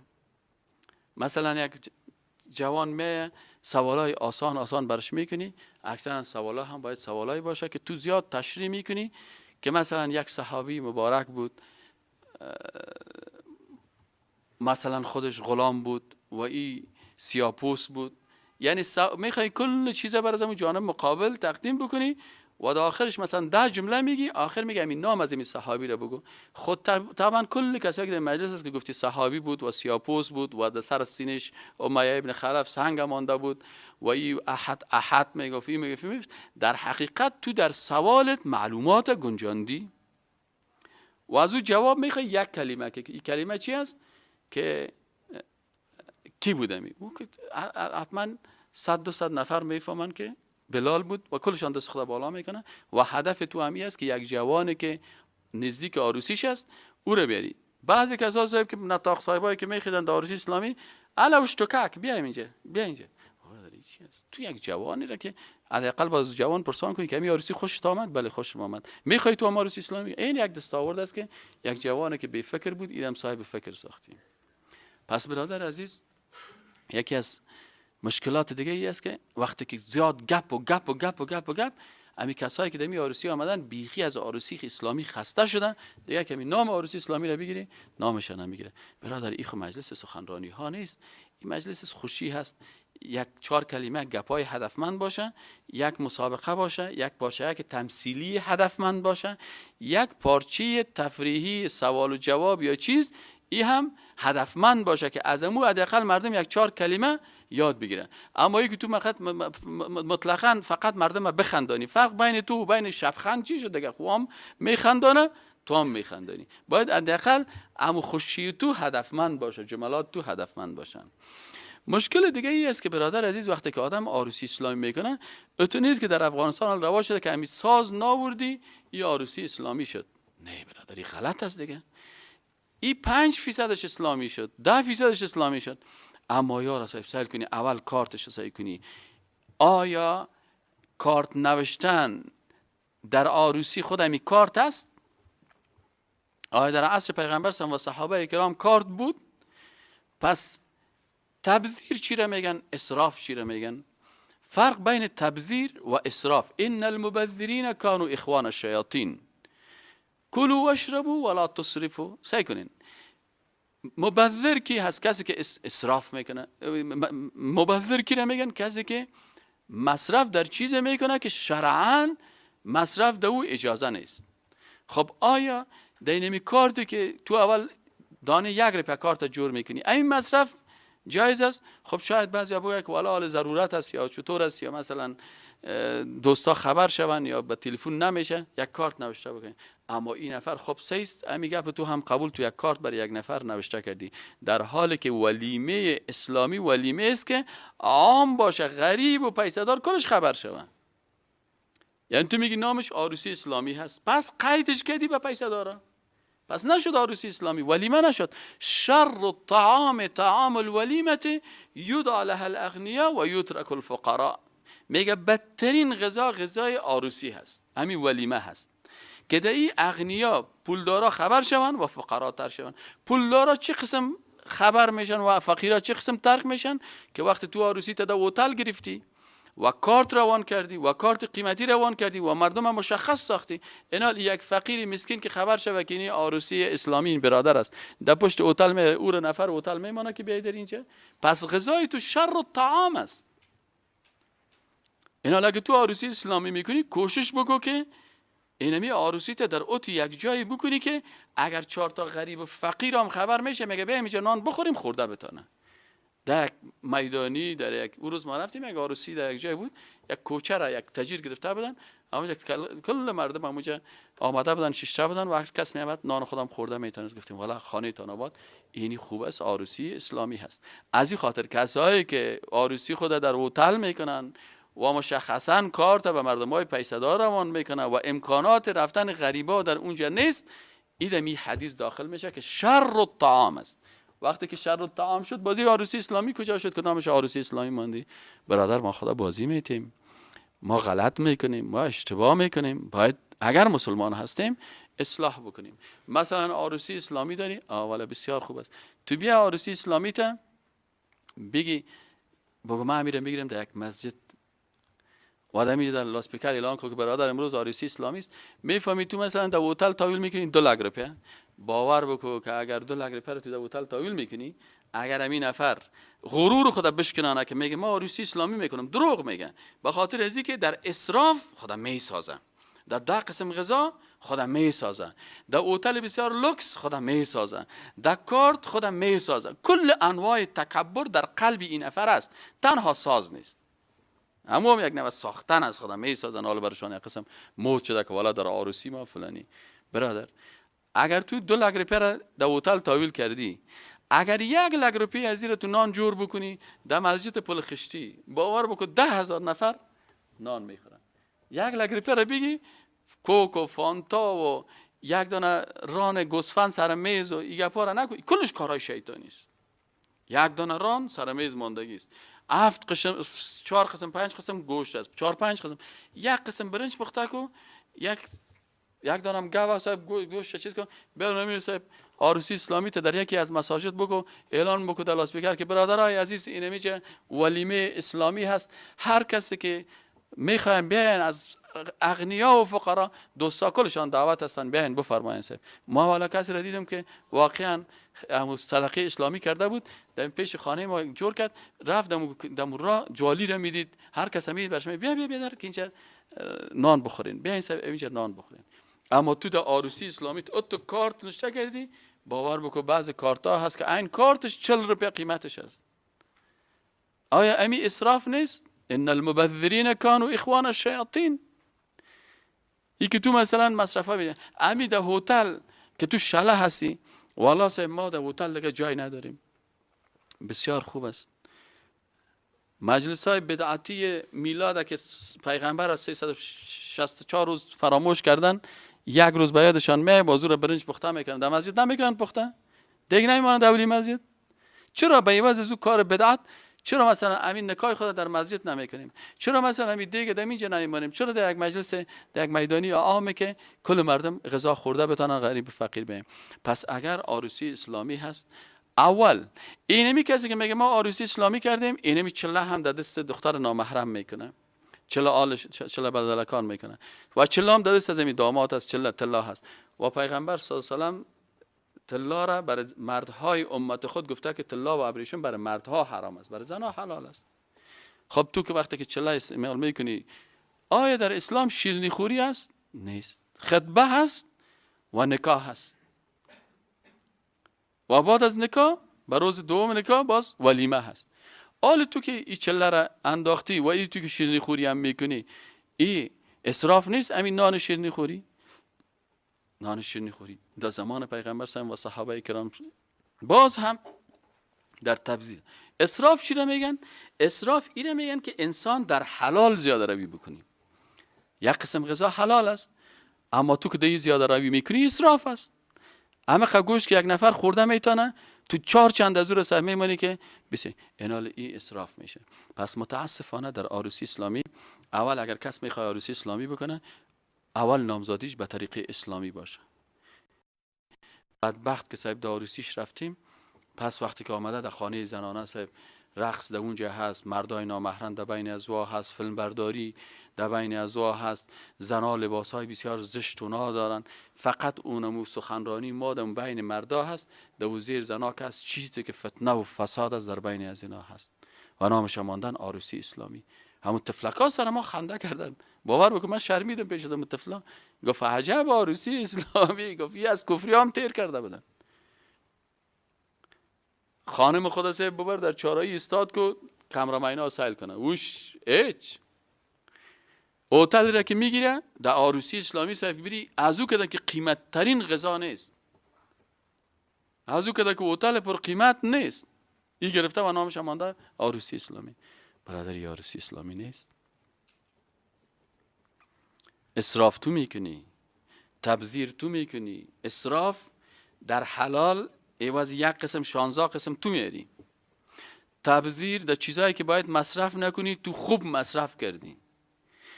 در اونجا شر و طعام تو هست به خاطر ازی که اغنیا را دعوت کردی، فقرا در او داخل شده نمیتونه. برادر عزیز اگر عروسی اسلامی میکنی، عروسیت باید ولیمت به شکل باشه که اسراف در او نشه. اگر عوض 6 قسم غذا یک قسم غذا پخته کنی، عوض 20 قسم گوشت مرغ، اکثرا عروسی اسلامی رفتیم مرغش حرام است. عروس بردی در آرایشگاه و اونجا بعد از آرایشگاه کشیدش، کامراماینا خوب بوده در چارای عکاسی کرد. کجا از اسلامی هست که خدا بازی میدی؟ صحیح است؟ این غیر اسلامی. خواهرها و همشیرگاکای تو که کلشان به نام عروسی اسلامی آمدن، اینجا صاحب خوب مولوی ها را شاندی و خوب قرآن خوانده میشه در اتاق دیگه که صاحب دای که چالان کردی، همشیرا صاحب قولایش برهنه و یخنا باز و سرایشان لچ است و گارسونا صاحب پیشروی از او عطن میپرته. کجا از اسلامی است که تو دروغ میگی، فریب میتی و مردم میگی که عروسی اسلامی است؟ ای که صاحب واده که اوتل اختیار میکردی در اونجا کجا بود اسلامت؟ در اونجا غرور و تکبرت گفت که ازو کده اوتل خوبش نباشه او رو نگی. ای کجا شد اسلامی؟ خب تو را بسیار مجبور ساختن که در اوتل باش، گفتن که در امی اوتل مجبور ساختن که باید. نه برادر عزیز، امو یهود بنی اسرائیل واره که گفتنشان که روز شنبه مایی نگیرین، گفت نه خدا پیغمبر گفتن که ایسا نمیگیریم مایی، حالا دن جور کنین. دن جور کردن، این مایه‌ای که میامد این کل جای دن بند میمان. باز میفهمید ما روز شنبه قرار خواب بودیم، روز یک شنبه میرفت مایه شنبه هم که آمده بود رو میگرفت، مایه یک شنبه رو میگرفت. این صاحب چلا جور کردن.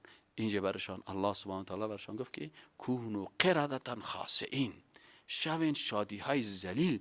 شما که خدا فریب کاری میکنین. حال در وقت عروس خیلم ببینید داماد خیلم، در وقت اختیار هتل ایمان از یام کچ کردن. عروس خیل صاحب هیچ ایمان نیست. بهترین هتل کدام هتل؟ اگه عروس خیل مسلمان باشه برش میگه برادر عزیز بین از امی هتل تیر شویم، صحیح نه؟ اما اگر از هتل تیر شوه باز امی غرور و تکبر عروس خیل هم بشه که عروسی هم شدی تو والا در یک روی سرک یک تاجیر زده بودن و فقیرها هم بودن. نه آل صاحب این باید عروس خیل اینجا دیگه اسلام نیست، اینجا غرورش است، باید هتل است. باز دیگه اینمی صاحب که خوب کلانکار مسلمان است، این دیگه بازم بلندترین هتل سر از او تحمیل میکنه. پس عروس خیلی که قسمی کرده و هتل فرمایش داده و 500 نفر به زور سرش که ما صاحب چیز میکنیم، تو کجا اسلامی هست؟ تو خودت مبذر کسی که اسراف به جای میکنه چی است؟ اخوان الشیاطین، تو برادر شیطان هستی. و ای که تو کلش پیسه دارا را خبر کردی، شر و طعام شد غذایت، کجایش اسلامی شد؟ بدترین غذا شد. و ای که تو مثلا ناموست بردی اونجا، صحیح اینجا ساز نیست پیش رقصنده نه، اما اونجا بردی پیش گارسون، پیش فلانی دخترای در پیش دایک میرقصه و قولایش لچ است و گارسون ها میان داخل از داخل میشه و صاحب در او آرایشگاه که بردی 100 نفر رو دمو را عکاسی کرده آمدن دیدن ای تو هم دورمون لیست داخل شدی. تنها چی نیست والا ساز نیست. این عروسی اسلامی به این شکل نیست. اگر عروسی اسلامی میکنیم باید هر بخش اسلام در نظر بگیریم. از اسراف خدا نگاه بکنیم، از تبذیر خدا نگاه بکنیم، از شر الطعام خدا نگاه بکنیم، از مصرف در کارت خدا نگاه بکنیم. باز بخیلیه که در وقتی که اسلام میشه، عروسی اسلامی میشه، امیره که بگویی میرسه او برادر من برش میگم برو تو $1000 برای سازنده میدادی نه؟ اگه این نمیال پیسه سازنده را اگر ای وسایل بخره، مثلا یک تا کامپیوتر که خرد بخره، یک دانه یک مثلا قرآن شریف چیز بگیره که صوتی هست او را بگیره، یا یک چند دانه ساعتای دیوالی مقبول بگیره، یا یگان چیزی که برای از جوانا میرسه دانه 5 روپیه 10 روپیه 7 روپیه 3 روپیه کتابای کنه را پیدا میکنه، اونمو رو که بیار جایزه بده، دمو جایزه شمیسه اون اگر سازنده باشه $1000 از جیب خود میکشه، بازی که شد یک 500 رو میکشه که بگی جایزه بگی او خانه پر پلاو. تو خو میخوای مردم تشویق به دین بکنی، پس $1000 سازنده را $1000 اگر جایزه بگیره، همین جوانایی که در اینجا اشتراک کردن که یک سوال جواب بگه، تو برش یک دانه ساعت خوب لکس دیواری برش بیتی، مثلا یک دانه اوتو برش بیتی، یک دانه بادپکه برش بیتی. در بخش خانم ها یگان خانم مسلمان او هم یک مسابقه را بگیره، یک دختر مثلا یک کلمه طیبه را حداقل تیر کرد برش یک دانه ماشین مثلا خیاطی برش بیتی. والا سبینی چیزا که باشه مردم کلگی میگه به خدا $1000 که به سازنده میدادم. تو میخوایی که از او رقابت کنی، با بخیلی رقابت میکنی، با تکبر رقابت میکنی، با خودسازی رقابت میکنی، یا با اخلاص؟ اگر اخلاص است، این قسم اخلاص نیست. چند به سازنده میدادی؟ پیسه سازنده رو بگی، بر چی بر؟ جوایز بگی و برای جوانایی که سوالا رو جواب میده بر از جایزه بده. اطفال که چی میکنن بر از بده. یک درجن 2 درجن کتابچه خوبش لوکس بخر، کتابچه صدا میرسه کتابچه در جای عروسی اسلامی رفتیم بر شکار رفتن قلمای پنسل بدل که یک بار مصرف کت کتابچه سرپگی بدل حالا کامل این استادی رو بگیرن جایزه بدین، این نکتایی تسایکو، این 6 قسم نان تسایکو، این جایزه تسایکو، خدا شرمنده تکت از این جایزه. پس برادر عزیز وقتی که تو میخوای در مقابل یک منکر دور بکنی، منکر میتونی با یک منکر دور بکنی. این حال عروسی این 20 قسم غذا این سر هر میز عروسی رفتیم، عروسی اسلامی است، اوه این گوشتاخ تو فکر بکن تو رو به خدا از امی قریه که امی نفر است، از این قریه که همین نفر است، از قریه از این نفر پیش ما آمده که کسایی هست که 1 سال گوشت نخوردن، 1 سال گوشت نخوردن، اما این گوشت کلگی سیر کرد، یخنی است، گوشت است، وی است، ای است، یک ران دیگه گوسفند کباب شدگی ایرام صاحب آوردن، هیچ کس خوردن نتانست. و در قریه ازی که بری طفلای هستن که از مفلسی مکتب رفتن نمیتونن، خوی عروسی اسلامی شد. حالا ازی که عروسی شیطانی اگر هیچ باشه، باز که اگر نری مجبوری که برادر اوی حرام، ای اوتل کلانه که تو گرفتی این ناروا، چی مجبوریت داری؟ خوب صلاحیت است. عروس خیلی هم دستش هست، 8 نفر هم همش هستم. آدم مسلمان هم در چی دیدم نامش نمیگیرم، شاید در بین از این برادرها باشه، و اگر نامشان بگیرم آدم مسلمان نامش بگیری خوب است، مردم بفهمه یاد بگیره. قاری صاحب طاهر، قاری طاهر عروسی بیادرش بود، هم موتر فروشی داره، مالدار هم است، واسه شام میرسه، آمد خودش مسجد قریشان فرزن هم داره، مسجد جامع جور شده بود قالین نداشت، جور شده بود قالین، بادایی صاحب مسجدش نداشت، قالین نداشت، رفت صاحب پیسی که در هتل باید تاویل کنه او را قالین خرید به مسجد. و عروسی برادر خدا در مسجد گرفت. میتونست که در سیرینا بگیره، میتونست که در ستاره شهر بگیره، میتونست در پیوند قلب ها بگیره، لکن میتونست که در ای بگیره او بگیره. نه من چطور 1 لک 1.5 لک روپیه را در هتل تاویل بکنم، چرا 1.5 لک روپیه را به مسجد قالین نخرم؟ قالینای مسجد امروز بردن فرش کردن، رفتن صاحب در اون مسجد علما صحبت کردن، برنامه بسیار خوبش بود. تا امروز از همون شاید همون برادرش صاحب اولاد یا هم شده، همون مسجد قالینایش مانده. تو بر مسجد برش بگو چقدر خوب است که انسان یک مسجده ها خوب 2 منزلش فرش کنه، پیسه هتل بریم در مسجد به دیگار صاحب در جای بار بکنه، غریب پیسه دار کل گیره چی کنه برش میره. الان خود بازی نتیم و برای دوستا بفهمانین که دواده اختیار هتل تکبر داری، دواده که کارت نوشته میکنی غرور و تکبر داری. همه روز ما در عروسی خبر هستیم آجی صاحب تمیم جوان با فکر است. امی کارت ازی واقعا احساس کردم که امی کارت ازی اسلامی است. اگه اون مصرف هم کرده به مصرفش میارزه. چرا؟ کارت چه قسم جور کرده؟ که کتاب است درباره ازدواج و عروسی اسلامی. اینه میره در صفحه اولش یک نام است که از فلانی فلانی دعوت میشه و خودش بر من گفت استاد اینمی کارت جور کردیم، کارتم در هتل پس گفتیم نگیره. پس امروز روزی که می کارت آورد چند صفحه خود من خودم خواندم، چند چیزا رو من یاد گرفتم. او دختره که ما خواند، او دوگام کسایی که در خانه بود، امی آلسا میگم نمیده سر کسی که می سهل میکنه خوانده میره. چون در کارت ازی احکام ازدواج و عروسی اسلامی و گپا گفته شده، سه نمی کارت ازی شاید دانه 50 روپیه مصرف شده باشه، لکن چون کتاب است و یک راه وسیله برای دعوت است کار بسیار خوب کرده. این حال این دو فامیل وقتی که دوستی کردن کارتشان هم کارت بسیار خوب و واقعا مرا خوشم آمد و گفتم کاش که کلگی یعنی خود کارت خود وسیله دعوت ساخته. یک کتاب چاپ کرده، کتاب اسلامی و دمی اولش چیز کرده. اما برعکس یک نفر دیگر هم دیدیم که آورد کارت سابین قپون دیده، این طرفشان پخته مانده، این طرفشان پخته مانده. اینی کارت اسراف است. من میگم در جای رفتیم یک عروسی بود، یک کسی خیست که من چی عروسی چطور است، عروسی اسلامی فی قسم است، این قسم است. خود دیگه چیز نگفتن، من خیستم برشان گفتم برادر عزیز کلتان دعا کنین، هر کسی که مخالف عروسی اسلامی است در غضب خدا گرفتار شده، خدا تباهش کنه.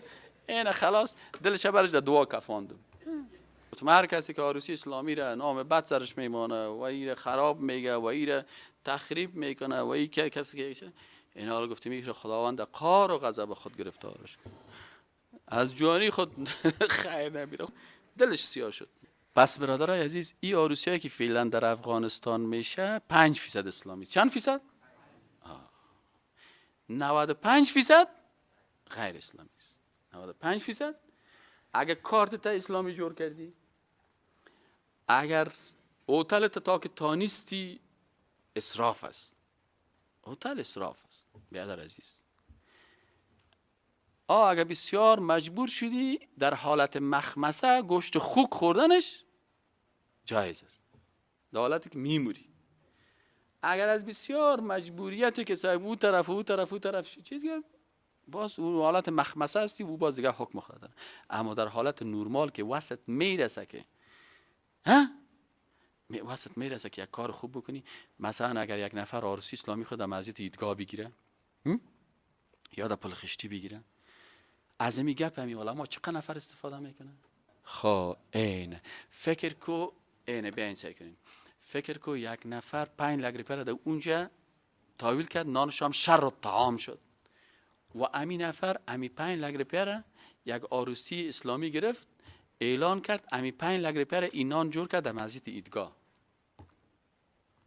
تنها برنج و گوشت. چقدر میشه؟ چقدر نفر نان خواد خورد؟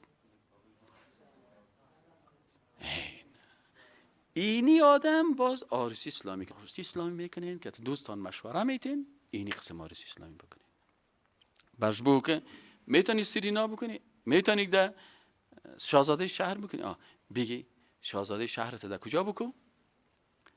در ایدگاه یا در پل خشتی یا این در مسجد عابد صاحب. ما شما کل ما غریب و فقیر و بیچاره نیستیم. با یکی بیادر اینجا عروسی اسلامی فلانی نفر است، کسایی که در نماز جمعه میبیا باور بکن از صبح تا دیگر 10,000 نفر در 5 لک روپیه نان میخورن و غریب و فقیر بیچاره. بهترین عروسی اسلامی است. از این خاطر ما که در افغانستان سال میکنم 5% اسلامی است، 95% دیگهش شیطانی است. فقط یک ساز است، دیگه کل بعد و بلاش است. شما میتونه که یک چند نفر بین درباره یاروسیا اگر نظر دارین نظرتون بتین. दिल बदल दे मेरा दिल बदल दे मेरा दिल बदल दे मेरा दिल बदल दे. اعوذ بالله من الشیطان الرجیم. بسم الله الرحمن الرحیم. درباره عروسی برادر من که یک تجربه داشتم. با واقعیت اگر ما شما قربانی نتیم به هیچ وجه عروسی اسلامی کردن نمیتونیم. چرا؟ در مقابل برادر، در مقابل کاکا، در مقابل ماما، در مقابل خوار برادر تا که نفهمو نمیشانه نمیتونیم. مثال اتو بتیم. مثال از امی من خودم که عروسی برادر من دونچی باغانان کردم. دونچی باغانان بته یک حالت شد با واقعیت که پدر از یک حمله میکرد، مادر از دیگه حمله میکرد، برادر از دیگه حمله میکرد که ما ساز میخواهیم. ما برشان یک پیشنهاد کردم که یا مرا بخواین یا ساز بخواین. اگر شما میگین ساز من نیستم و اگر شما میگین نه ساز من نیستم. اگر شما میگین که ما میگم که اگر ساز نباشه خب من کتان امرایتان هستم. بهترین غذا بهترین نان جور میکنیم. دینیم به گفته جناب مولوی صاحب دمی قریه جور میکنیم. یک کمپ کلان زدیم. خود مولوی صاحب تشریف داشت که با واقعیت انشاءالله الرحمن شد. به مرتبات من یک قطعی برشان یک چیز جور کردم که بازم کلمه رو تکرار میکنم به این معنا که یا مرا قبول کنین یا ساز قبول کنین. باز شکر الحمدلله و وادار به می شدن که مرا قبول کردن. اما ساز به هر وجه بند کردیم انشاءالله الرحمن. الرحمن الرحیم. به جای استاد محترم، یکی از مشکلات عمده که ما شما داریم در قسمت تعیین مهر است در عروسی ها. در یکی از عروسی ها اشتراک کرده بودیم، در ولسوالی پغمان بود. در قسمت مهرشان بسیار جنجال شد. یکی میگفت 30 لک، دیگه میگفت 40 لک. و خاری صاحبی که نکاح را بسته میکرد آمد و گفت که من فقط 5 کلمه گپ میزنم، باید شما هر چی کردین بکنین. بعد یک حدیث از پیامبر خدا صلی الله علیه و سلم خوان، گفت که 2 گروه مردم است در دنیا حشر میشن. یک گروه مردم است که در دنیا دزد نیست، دزد حشر میشه. و گروه دومش کسی است که زناکار نیست و زناکار حشر میشه. بعد گفت که گروه اولی کسی است که در دنیا دوپه است، مردمای دوپه، پیسه را به قرض میگیره و در قسمت هدایش بی تفاوت است. و گروه دومش کسایی است که مهر زن خود نمیپردازه، یعنی مهرشون سنگین است و بچه نمیتونه مهر خانم خود بپردازه. دیگه همین حدیث خوان بعد از او باز خودش همو کسی که پدر وکیل بود باز همو کل اموال که داد به مو قاری صاحب باز 50,000 یا 1 لک افغانی تمام مهرش برش انداخت و گپش خلاص کرد. اعوذ بالله من الشیطان الرجیم. بسم الله الرحمن الرحیم. به جز استاد درباره عروسی اسلامی واقعا استاد بسیار گپای مفید را گفت و ما نوت گرفتیم. به تایید گپ برادر در یک از عروسی ها 100 لک تعیین شد. همونجا یک عالم دین هم 6 تا بود، یک کتابخانه 2 تا شده بود. چون ما از نظر سناب خورد دستی با علم از اونا زیادتر از ما چیز نگفتیم و تقریبا به 50 لک رسید این مهر. یعنی هیچ کار مسئولیت علماست در قدم اول و دومی که اول فهم مردم و می عقیده شان که جور شود میتونیم که عقیده اسلامی و عروسیان به شکل اسلامی شود. یعنی اولین چیزی که میشه کار شود عقیده و فهم اسلامیش که داده شود به فامیل دختر و بسر. بعدا میشه که ثمره ازی میشه ازدواج اسلامی و رکن اساسی جامعه ازدواج و یا تشکیل خانواده است. خب ما در مسئله بودیم که اول فهم و درسه بعضی از رسهای مهمش علما رول داره 100%. و ما دموی عروسی بسیار خفه شدم از این خاطری که دو عالم بزرگوارم تشریف داشتن و 100 لک مهر تعیین شد و اون به طلا بدل شدن، 50 لک به طلا بدل شد. خب برادرش میگفت که میته و که گرفته و که میته. خب به هر حال در مهرم جنجال است و در مراسم اسلامی هم بعضی از بدعت هاست که صورت میگیره که از این جلوگیری شود و امیر چرا نشه که درباره امیر استفاده دعوتی کنیم، از دعوت خود استفاده کنیم. چون چه استاد گفت کارت جور شده، یعنی از هر چیز ما میتونیم به دین خود کار کنیم. که پیشنهاد ما به برادرایی است که اول فهم و عقیده مردم و فامیلای خود انشاءالله جور کنیم و خود ما مستحکم باشیم. بعدا میتوانیم اونها را قناعت بدیم و چون دین حکمت است، دین به اصطلاح دینی است که نرم خواهی را میخواهد، آسانی را میخواهد. از این خاطر است که همو فهم از او جور شد. بعد ثمره از انشاءالله خدا مهربان است میبینیم در هر عرصه، نه تنها در عرصه عروسی، در هر عرصه ما میبینیم که اگر فهم و عقیده مردم جور شود، همین پیشنهاد ما است که اول انشاءالله فامیلا همو فکر و ذهنشان که در اسلام است اما را تصحیح شد میشه که انشاءالله اونها بپذیرن. همین یک چیز باید برادرها بفهمین که تویانه و مهر فرق میکنه. تویانه حرام است، ولور حرام است. این برادر از چیزی که گپ میزنه، این تویانه حرام است، ولور است که به پشتو ولور میگن، شیرپولی میگن و چی میگن. ای که پدر دختر یا کاکاش یا ماماش یا از خودگیش یا برادرش یا میگیره و این موتر میخره و پیش از نکاح و قبلا پیسه میگیره، ای در اونمو یک حدیث شریف داخل میشه که فروختن یک انسان زنده هست و در روز قیامت الله خصم از اینا هست. اما مهر پولی است که انسان در وقت نکاح تعیین میشه و او حق دختر است، برای دختر داده میشه. این حال شما من حیث دعوتگرای مسلمان باید فرق بکنین بین تویانه حرامی که دختر فروشی هست و بین مهر اسلامی هست. این حال در اطراف که از بسیاری وقتا مثلا میگه داتا گاو بتی، اینقدر زمین بتی یا اینقدر پیسه بتی و او رو کلش پدر دختر میگیره یا بیادرش میگیره. این دختر فروشی هست. این نامش مهر نمانین. مهر در واده نکاح تعیین میشه و احیانا اگر در وقت نکاح هم تعیین نشد مهر مثل تعیین میشه و این پولی است که مخصوص دختر است و این شوهرش برای می خانم خود میته و او خودش قبض میکنه. باز اگه او خودش گرفت برای کس داد یا برای شوهر خود بخشید یا در خانه خود مصرف کرد یا برای کس دیگه داد یا پیش خود نگاه کرد و حق از او هست. اما اینجا در افغانستان که است متاسفانه که مردم اسلام زیر استعمار فرهنگ است. یعنی طول چندین قرن اسلام اینجا تحت استعمار چی بوده؟ فرهنگ بوده. حالا فرهنگ مردم است دختر فروشی، او رو نامش میگن مهر میمانه و این غلط است دیگه. از این خاطر این کلمه را در نظر داشته باش. و این که نمی رواجا را کی به برادر پیشتر گفت که امیر کی کردن؟ این امیر ما مردم افغانستان که خدا مسلمانان میگیم پشت جزیره ما کم گرفتیم. پس دختر خیل در واده‌ای که قدرت دارن باید اینمی حرام جلوگیری بکنن و کسایی که مثلا بزرگاه هستن اینا جلوگیری بکنن. و این خاطر اکثرا اینا در زنا، پیشتر که او گفت که قاری صاحب میگه که اینا در زنا مبتلا هستن، کی در خودش زنا نمیکنن لکن در لیست زناکارا میرن. کسی که سبب زنا میشه، پدر که اولاد خود مثلا حال بسیاری جوانا عروسی کردن نمیتونن، دختر و یا پسر بالاخره به حرام مبتلا میشن و این گناهش سر کیه؟ سر نمی پدر و سر نمی پدر کلان و سر نمی برادری که مصارف بی جای میکنیم. یک دختر از این خاطر من خواستم تشریح دل بدل دے میرا دل بدل دے میرا دل بدل دے میرا دل بدل دے میرا